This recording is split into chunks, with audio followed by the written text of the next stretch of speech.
నీ స్వాస్థ్యమును, నీ ప్రజలను దర్శించు.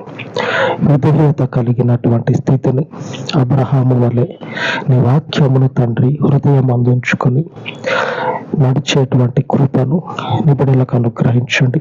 నీ కృపయే జీవనాధారము. ఈ నీ కృపలో నిబిడలు తండ్రి నిలిచి నీవిచ్చిన వాగ్దానములను పొందుకొనున్నట్లు, ఆ వాగ్దాన ఫలమును అనుభవించినటువంటి నీ ఫలమును తండ్రి మరొక జీవిత కాలం అంతయు కూడా నీ మార్గమందుండి సత్యవంతులుగా స్థాపించబడి ముద్రించబడినట్లు నీ కృపా వర్షమును సమృద్ధిగా నీ మందిరం మీద వర్షము వలె కుమ్మరింపచేయమని మా రక్షణకర్త అయిన యేసుక్రీస్తు శక్తి కలిగిన నామమున ఈ మనవులను ప్రతిష్ఠించి ప్రార్థించుచున్నాను తండ్రి. ఆమేన్, ఆమేన్. దేవుని శాశ్వతమైన కృప మనకు తోడై ఉండును గాక. ఆమేన్, ఆమేన్.